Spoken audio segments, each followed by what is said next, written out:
आज पूरे भारत में महाशिवरात्रि मनाई जा रही है। भक्त उपवास रखते हैं, रात भर जागते हैं और शिवलिंग पर जल चढ़ाते हैं। लेकिन क्या आपने कभी सोचा महाशिवरात्रि क्यों मनाई जाती है? एक समय की बात है, भगवान ब्रह्मा और भगवान विष्णु के बीच विवाद हो गया। दोनों में यह बहस होने लगी कि सृष्टि में सबसे श्रेष्ठ कौन है। भगवान विष्णु ने कहा, मैं पालन करता हूँ इसलिए मैं श्रेष्ठ हूँ। भगवान ब्रह्मा ने कहा, मैं सृष्टि का निर्माण करता हूँ इसलिए मैं श्रेष्ठ हूँ। तभी अचानक उन दोनों के सामने एक विशाल अनंत प्रकाश स्तंभ प्रकट हुआ। ये प्रकाश स्तंभ इतना बड़ा था कि उसका न कोई आरंभ दिखाई दे रहा था और न ही कोई अंत।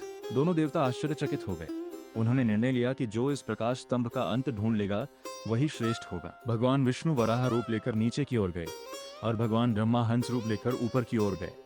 वे दोनों बहुत दूर तक गए, लेकिन उस प्रकाश स्तंभ का अंत नहीं मिला। तब उन्हें समझ आया, ये कोई साधारण प्रकाश नहीं है, ये स्वयं भगवान शिव का अनंत स्वरूप है। तभी उस प्रकाश से भगवान शिव प्रकट हुए और उन्होंने कहा, मैं ही सृष्टि का आदि और अंत हूँ, मैं ही परम सत्य हूँ।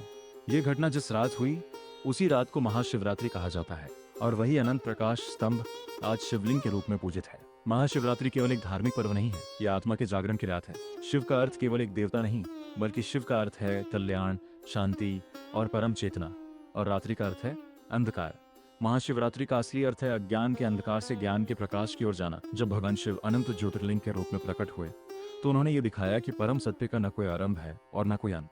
उसी प्रकार हमारी आत्मा भी अनंत है, लेकिन हम अपने जीवन में अहंकार, भय और अज्ञान में फंस जाते हैं।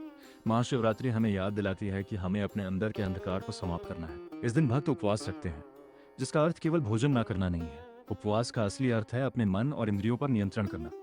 जब शरीर शांत होता है तो मन भी शांत होता है, और जब मन शांत होता है तभी हम अपने अंदर की चेतना को महसूस कर सकते हैं। महाशिवरात्रि की रात जागरण किया जाता है। ये जागरण केवल शारीरिक जागना नहीं है, बल्कि ये प्रतीक है आध्यात्मिक रूप से जागने का। इसका संदेश है, अब समय है अज्ञान की नींद से जागने का और अपने असली स्वरूप को पहचानने का। शिवलिंग पर जल चढ़ाना भी एक गहरा प्रतीक है। जल शुद्धता और समर्पण का प्रतीक है।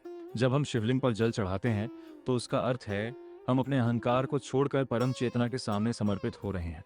महाशिवरात्रि हमें सिखाती है कि शिव बाहर नहीं, बल्कि हमारे अंदर ही मौजूद है। जब हम अपने मन को शांत करते हैं तो हम शिव की चेतना को अनुभव कर सकते हैं।